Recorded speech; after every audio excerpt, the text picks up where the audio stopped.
So hello guys and welcome back to our channel. मैं हूँ Surabhi, Indian girl in Europe. और मैं हूँ दीपक। और आज हम लोग आप लोगों के लिए फिर से अपने एक्सपीरियंस से आपको कुछ बताने वाले हैं। और टॉपिक ये है कि जो जर्मन लैंग्वेज है वो आपको किन किन चीज़ों में आगे बढ़ने से रोकती है जर्मनी में। अगर आप जर्मनी में रह रहे हैं तो लैंग्वेज सीखना कितना इम्पोर्टेंट है वो हम आपको अलग अलग पहलुओं में अलग अलग स्टेप्स में बताएंगे। हाँ, हम आपको जितने भी पॉइंट्स हमने यहाँ पर देखे वो हम आपको सारे बताएंगे, ताकि अगर आप ये सोच रहे हो कि it's a good investment German learning के लिए, वो करना चाहिए या नहीं, तो वो आपके लिए हेल्पफुल रहेगा। तो ज़्यादा टाइम ना वेस्ट करके वीडियो स्टार्ट करते हैं। तो सबसे पहला पॉइंट जो है वो ये है कि अगर मैं पहले से ही स्टार्ट कर दूं कि आप इंडिया में हो और इंडिया से आप जर्मनी आने के लिए प्रिपेयर कर रहे हो, तो या तो आप एज ए स्टूडेंट आओगे यहाँ पर या फिर आप जॉब करने आओगे। दोनों ही केसेस में दीपक जर्मन कितनी इम्पोर्टेंट है जर्मनी में? दोनों ही केसेस में जर्मन लैंग्वेज की बहुत ज़्यादा वैल्यू है। फॉर एग्जांपल अगर मैं अब बात करता हूँ एज ए स्टूडेंट, अगर आप यहाँ पर आते हैं तो जो जर्मन टॉट कोर्सेज है ना, उनकी रेंज बहुत ज़्यादा है compare to English taught courses के। तो आपको एडमिशन मिलने के चांसेस बहुत ज़्यादा हो जाते हैं। ऑफ कोर्स ये एक टेक्निकल पॉइंट है। दूसरी साइड ऑफ कोर्स आपकी लाइफ बहुत इजी हो जाती है एज ए जर्मन स्टूडेंट यहाँ आते हैं। और ऑन द अदर साइड सुर भी अगर कोई एज ए जॉब प्रोफेशनल यहाँ आ रहा है तो उसको क्या बेनिफिट है। अगर आपको जर्मन पहले से ही आती है तो आपका एक डेडिकेशन दिखता है कंपनीज को यहाँ पर लेने के लिए, कि उन्हें लगता है कि यार बंदा इंडिया में बैठकर भी जर्मन सीख रहा है या इसको जर्मन आती है। ये एक बहुत ही पॉजिटिव इम्पैक्ट होता है। और उसके अलावा पॉजिटिव इम्पैक्ट मैं ना भी बोलूँ तो इन जनरल अगर मैं बोलूँ तो यहाँ पर जो जॉब डिस्क्रिप्शंस होती हैं उसमें मैक्सिमम जॉब्स में जो होता है, जो मतलब मैंने 50 to 60% देखी है, उसमें रिक्वायरमेंट जर्मन होती ही है।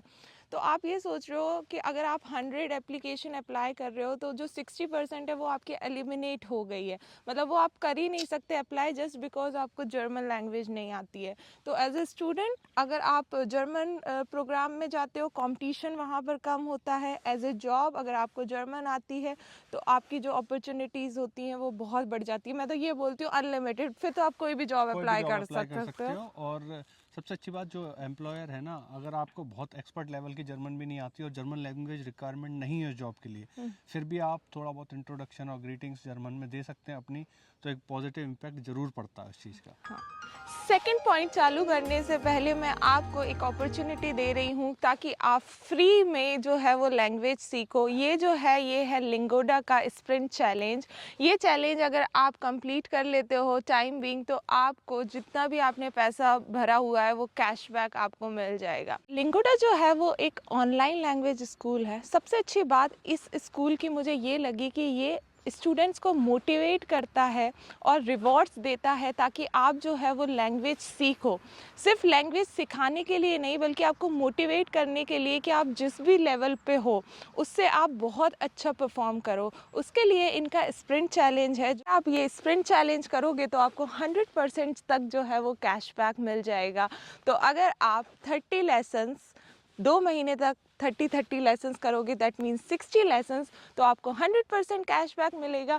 और अगर आप 15 लेसन्स करते हो, 15 लेसन्स 2 महीने तक के लिए, तो आपको 50% जो वो है कैशबैक मिल जाएगा। तो I am giving you discount link, और लिंगोडा की जो लिंक है वो नीचे है डिस्क्रिप्शन बॉक्स पे, वो यूज़ करो और आप भी इस जो स्प्रिंट चैलेंज है उसका पार्ट बनो। नेक्स्ट पॉइंट जो है वो है स्पाउस और चिल्ड्रन वीज़ा। ऑफ कोर्स ये एक बहुत ज़्यादा इंपॉर्टेंट फैक्टर है। कुछ ऐसी वीज़ा कैटेगरीज होती हैं जिनमें स्पाउस को A1 सर्टिफिकेट बहुत मतलब मैंडेटरी होता है वीज़ा के लिए। इवन चिल्ड्रन के लिए भी, बच्चों के लिए भी कुछ केसेस में B1 B2 सर्टिफिकेट्स तक रिक्वायरमेंट होती है, ताकि वो यहाँ आकर डायरेक्टली क्लासेस ज्वाइन कर सके, स्कूल ज्वाइन कर सकें और वो लोगों के साथ मिंगल हो सके। इसलिए स्पाउस और चिल्ड्रन के लिए भी बहुत ज़्यादा रिक्वायरमेंट होती है। अगर आप ऐसे वीज़ा पे आए हैं कि आपकी कंपनी में जॉब की लैंग्वेज की रिक्वायरमेंट नहीं है और आपको कोई ज़रूरत नहीं पड़ रही है, फिर भी आपकी फैमिली को कहीं ना कहीं ज़रूरत पड़ेगी। इसलिए जर्मन लैंग्वेज यहाँ पर भी एक बहुत इंपॉर्टेंट रोल निभाती है। इवन स्टूडेंट के लिए भी जैसे आप स्टूडेंट हो और अगर आपको स्पाउस को बुलाना है तो उनको A1 की ज़रूरत पड़ेगी, और जैसा तुमने कुछ वीज़ा कैटेगरी बोली, तो इवन आपके फैमिली को यहाँ पर ज्वाइन कराने के लिए भी आपकी फैमिली को जर्मन आनी चाहिए, हाँ। है ना। तो ये भी एक चीज़ है जिसकी वजह से मुझे लगता है कि आपको रुकावटें आ सकती है, और जब तक आपकी फैमिली यहाँ नहीं रहेगी तो आप भी कंफर्टेबल नहीं रहोगे। तो ये सेकेंड पॉइंट हुआ। थर्ड पॉइंट मैं आती हूँ अबाउट जॉब में बहुत सारी अपॉर्चुनिटी ग्रो करने के लिए। तो हमने जॉब वाला पॉइंट तो बोला ही, पर अगर आप यहीं पर हो, जर्मनी में ही हो, और अगर आप बहुत टाइम से जॉब कर रहे हो या आपने अभी स्टार्ट करी है, तो एक चीज़ जो मैंने नोटिस करी है दीपक, वो ये है कि आपको ग्रो करने में यहाँ पर जो है वो दिक्कत आती है हाँ, अगर सही आपको बात। जर्मन नहीं आती है तो, राइट, है ना। कहीं ना कहीं आप एक बहुत ज़्यादा सीनियर लेवल पे पहुंचना चाहते हैं तो लैंग्वेज कहीं ना कहीं बैरियर थोड़ा बहुत रहेगी, तो जो लोगों को बाद में जाके सीखना ही पड़ता है। हाँ, और मैंने एक चीज़ और भी देखी है, जैसे आप जो नॉर्मल बेसिक लेवल की कम्युनिकेशन करते हो जॉब में, जब आप कॉफ़ी पीने जा रहे हो, आउटिंग पे जा रहे हो, तो एक वो बहुत पॉजिटिव इम्पैक्ट छोड़ता है। तो मेरे को ये भी लगता है कि अगर आपको यहाँ पर एज ए करियर आप देख रहे हो मतलब लॉन्ग टर्म के लिए, तो भी आपको जर्मन जो है वो सीख लेना चाहिए। राइट, क्योंकि आप फिर अपने कॉलीग्स के साथ मिंगल नहीं कर पाएंगे, चाय कॉफ़ी पे जा रहे हैं उनसे बातचीत नहीं कर पाएंगे, क्योंकि वो फिर जर्मन में स्विच कर लेते हैं। हाँ। इसी से रिलेटेड एक और पॉइंट है, अगर आप जर्मन लैंग्वेज सीखते हैं तो ये सिर्फ जर्मनी कंट्री तक ही लिमिटेड नहीं है। यहाँ पे और भी कंट्रीज़ हैं, जैसे ऑस्ट्रिया है, Switzerland one of the best places to work है, और अभी हम लकीली स्विट्ज़रलैंड में ही खड़े हुए हैं। तो स्विट्ज़रलैंड में जर्मन लैंग्वेज रिक्वायरमेंट है, ऑस्ट्रिया में जर्मन लैंग्वेज रिक्वायरमेंट है, जर्मनी में तो है ही, तो आपके लिए काफ़ी कंट्रीज़ के रास्ते ओपन हो जाते हैं। हाँ, सिर्फ एक, जैसे कभी कभी हम सोचते हैं ना सिर्फ एक ही कंट्री की तो बात है, पर नहीं, ये अगर आप कभी स्विट्ज़रलैंड भी आना चाहते हैं, ऑस्ट्रिया भी आना चाहते हैं, या जर्मनी ही खुद में ही इतनी अच्छी कंट्री है, रहना चाहते हैं, तो सिर्फ जर्मन जो है वहाँ लिमिटेड नहीं है, और भी ऑफिशियल लैंग्वेज है दूसरी कंट्रीज़ की, जो बहुत अच्छी चीज़ है।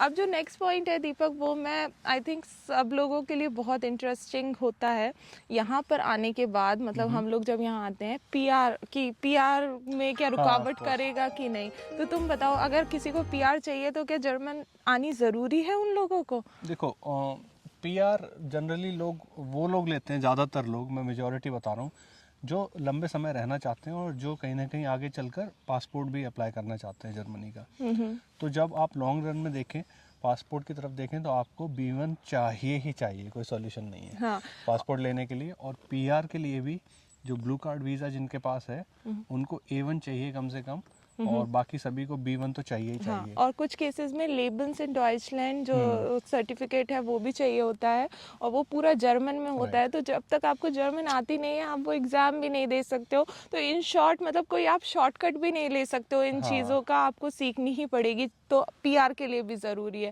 नेक्स्ट पॉइंट दीपक, सिटीजनशिप है ना। अब सिटीजनशिप का भी लोगों को लगता है कि यार जर्मनी में सिटीजनशिप तो ठीक है, टाइम यूएस कनाडा मैंने सुना इतना टाइम लगता है, पर जर्मनी में एक और चीज़ है, यहाँ पर टाइम तो जो है वो है ही है, उसके साथ साथ अगर आपको जर्मन आती है तो कभी कभी आपका जो टाइम फ्रेम होता है ना वो जल्दी हो जाता है, आपको जल्दी सिटीजनशिप मिल जाती है। तो दीपक, ये कितने टाइम में मिलती है सिटीजनशिप? जो एवरेज क्राइटेरिया है वो 8 इयर्स का है। हाँ, और अगर और अभी रिसेंटली सुनने में आ रहा है, अभी श्योर नहीं है, कि ये शायद 6 इयर्स हो जाएगा। हाँ, और कुछ लोगों का मैंने ये भी सुना है, डिपेंडिंग ऑन द एरियाज और ऑफिसेस, जिनको C1 लेवल की जर्मन आती थी, उनको 8 साल से थोड़ा पहले ही पासपोर्ट भी मिल गए हैं। तो आपको लैंग्वेज, अगर आप लंबे समय यहाँ रहना चाहते हैं और अच्छे से रहना चाहते हैं, ज़िंदगी नॉर्मल करना चाहते हैं, तो लैंग्वेज बहुत इंपॉर्टेंट है सीखना। हाँ, तो सिटीजनशिप के लिए भी B1 जो है वो चाहिए। तो मैंने देखा है जो इंडियंस बहुत ज़्यादा मोटिवेटेड होते हैं यहाँ रहने के लिए, वो जब आते हैं तो फिर वो जर्मन सीखना स्टार्ट कर देते हैं, ताकि वो प्रिपेयर हो जाएं कुछ सालों में पीआर लेने के लिए और सिटीजनशिप लेने के लिए। जो एक ऐसा चीज़ जिसमें आपको शायद रुकावट आ सकती है, वो है driving license. Of course Europe में आके कार ड्राइव करने का अलग ही मज़ा है। तो मैक्सिमम लोग आके यहाँ पे ड्राइविंग लाइसेंस लेते हैं, कुछ इमीडिएटली लेते हैं, कुछ दिन के बाद लेते हैं। तो जो ड्राइविंग लाइसेंस है वो डिपेंडिंग आपकी सिटी एरियाज़, आपको हो सकता है कि जर्मन लैंग्वेज की इंपॉर्टेंस पड़ जाए, क्योंकि अगर आप फ्रेश लाइसेंस अप्लाई कर रहे हैं तो आपको कुछ क्लासेस मैंडेटरी अटेंड करनी होती हैं, थ्योरी क्लासेस। और वो थ्योरी क्लासेस कुछ जगह, बहुत ही रेयर प्लेसेस पे इंग्लिश में है, बाकी सब जगह जर्मन में होती है। मैंने खुद जर्मन में अटेंड की हैं क्लासेस, जबकि मुझे नहीं आती थी इस टाइम पे, और मुझे करनी पड़ी क्लासेस अटेंड। तो ये एक रीज़न है। दूसरा रीज़न है, अगर आप जब प्रैक्टिकल टेस्ट दे रहे हैं ड्राइविंग का, तो आपके पीछे जो इंस्ट्रक्टर बैठा हुआ है वो आपको जर्मन में ही बोलेगा, right left go straight turn ये वो। तो आपको थोड़ी बहुत तो जर्मन सीखनी ही पड़ेगी। अगर आप कंफ्यूज हो गए, उसने राइट बोला आपने लेफ़्ट घुमा दी, तो आपका लाइसेंस गया। तो लाइसेंस भी लेना है तो आपको कहीं ना कहीं थोड़ी बहुत जर्मन लैंग्वेज इंपॉर्टेंट होती है। इसके बाद जो नेक्स्ट इंपॉर्टेंट क्राइटेरिया, जो बहुत ज़्यादा इंपॉर्टेंट चीज़ है उनके लिए जिनके छोटे बच्चे हैं और वो लंबे समय तक यहाँ रहना चाहते हैं, सुरभि, वो क्या है? मैंने एक चीज़ यहाँ पर देखी है कि मॉम डैड जो होते हैं ना, जो नहीं सीखते हैं लैंग्वेज और उन्हें नहीं आती और उनके बच्चे किंडरगार्टन से स्टार्ट करते हैं फिर स्कूल में जाते हैं, तो क्या होता है ना, वो एक बहुत ज़्यादा गैप हो जाता है बच्चे और पेरेंट्स के बीच में, बहुत ज़्यादा स्ट्रगल वाला फैक्टर हो जाता है, क्योंकि आप अपने बच्चे से रिलेट ही नहीं कर सकते हो। फॉर एग्ज़ाम्पल कि आप जैसे अपने घर में हो और आपके बच्चे का कोई होमवर्क हुआ और आपको वो होमवर्क करना है, वो लैंग्वेज आपको आती ही नहीं है, उसको करवाना है, उसको हेल्प करवाना है, या वो बच्चा कोई भी जर्मनी से रिलेटेड कोई बात कर रहा है जो आपको नहीं पता, जो यहाँ पर रहने के लिए इम्पॉर्टेंट है, तो एक गैप जो है वो फील होता है। और इसीलिए दीपक, यहाँ के जो पेरेंट्स होते हैं ना, वो जर्मन सीखते हैं, एक मेन जो मोटिव होता है वो अपने बच्चों के लिए ही होता हमने है। बहुत ज़्यादा एक्सपीरियंस किया है। जो पेरेंट्स होते हैं ना, वो बहुत एक्स्ट्रा एफर्ट डालते हैं सीखने के लिए लैंग्वेज काफ़ी टाइम के बाद, क्योंकि यही एक रीज़न है, वो अपने बच्चों के साथ, और जो उनके बच्चों के फ्रेंड्स हैं वो सारे घर पे आए हैं, सब डॉइच में बात कर रहे हैं, तो तब जाके थोड़ा स्ट्रगल करना पड़ता है। तो वहाँ पर भी बहुत ज़्यादा इंपॉर्टेंट चीज़ है ये। इवन डॉक्यूमेंटेशन, और अगर आपको अपना कैरियर फिर से स्टार्ट करना है, तो यहाँ पर अगर आपको कैरियर कुछ भी स्टार्ट करना है, जैसे मैं यहाँ आई और आई थॉट कि मुझे कुछ और चीज़ बनना है, जैसे कुक बनना है या कुछ, तो मैं कुछ ट्रेनिंग कर सकती हूँ। वो सब चीज़ों के लिए B1 से B2 लेवल जो है वो रिक्वायरमेंट होती है। तो ये भी एक चीज़ है कि documentation, if you have to start some business, if you have to start some professional career, something else, उन सभी केसेस में आपको मतलब स्टार्ट करने से पहले ही सर्टिफिकेट की ज़रूरत पड़ती है। तो इन शॉर्ट जर्मनी में आई थिंक दीपक कुछ और नहीं, और उसी में अगर मैं बात करूं, अगर आप यहाँ घर लेना चाहते हैं या आप बैंक अकाउंट खोलना चाहते हैं या आप कोई भी ऑफिशियल काम करना चाहते हैं, आपके घर पर कोई भी लेटर आएगा, हर चीज़ जर्मन में आएगी, हर चीज़ डॉइच लैंग्वेज में आएगी। कोई भी फॉर्म भरना है, हर चीज़ जर्मन में होगी। तो आपको वहाँ पे थोड़ा बहुत तो स्ट्रगल होगा। इसलिए 110% रिकमेंडेड है जर्मन लैंग्वेज सीखना, अगर यहाँ पर आप शिफ्ट हो रहे हैं। कुछ लोग नहीं भी सीखते हैं और चलती है लाइफ, पर वो बहुत कम लोग हैं और कहीं ना कहीं स्ट्रगल करते हैं डेली लाइफ में। तो इसलिए बहुत ज़्यादा इंपॉर्टेंट है जर्मन लैंग्वेज सीखना। और हमने तो सीख ली है लिंगोडा के थ्रू। 60 मिनट्स की क्लास होती है, रेगुलर क्लास होती है, बहुत जल्दी आप सीख जाते हो और आपको रिवॉर्ड भी मिलता है उससे। तो आप भी सीखो, मोटिवेटेड रहो। हमारा ये वीडियो बनाने का मोटिव यही है कि अगर आप लोगों को ऐसा लगता है कि यार जर्मन बहुत बड़ा इन्वेस्टमेंट है, तो हमने आपको एक सोल्यूशन दिया कि अगर आप सीरियसली मोटिवेटेड हो तो आप एकदम फ्री में ही जर्मन सीख सकते हो। कितनी अच्छी अपॉर्चुनिटी है कि आप पूरी क्लासेस अटेंड कीजिए रेगुलरली और आपको उसका रिवॉर्ड मिलेगा कि आपकी पूरी फीस वापस। आपको समझ में भी आ जाएगा कि क्या कितना इफेक्टिव है, कितना नहीं है। तो डेफिनेटली ट्राई जरूर कीजिए। तो गाइज हम खत्म करते हैं। ल्यूसन में है, हम घूम रहे हैं। हमारे वीडियोस जो है व्लॉगिंग चैनल के, वो देखना मत भूलना, बहुत ही बेहतरीन वीडियो हमने उसमें बनाए हैं। और जो आपको मैंने बोला है कि we are giving a chance to German सीखने के लिए फ्री में, तो वो लिंक जो है वो डिस्क्रिप्शन बॉक्स पे है, उसका फ़ायदा उठाओ आप लोग। और आपको मिलते हैं नेक्स्ट वीडियो में। ये वीडियो कैसा लगा वो ज़रूर बताना। और अगर आप लोग जर्मनी, स्विट्ज़रलैंड, ऑस्ट्रिया से देख रहे हो और आपको कहाँ कहाँ रुकावटें हुई जर्मन लैंग्वेज से, वो ज़रूर हम लोगों को कमेंट करना, हम सुनना चाहते हैं। और मिलते हैं नेक्स्ट वीडियो में। दीपक, तुम कुछ बोलना चाहो? बस मैं यही कहूँगा, खुश रहो, मज़े मारो, ऐश करो, घूमो फिरो, छुट्टियाँ मनाओ हमारी तरह। चलो फिर, बाय बाय।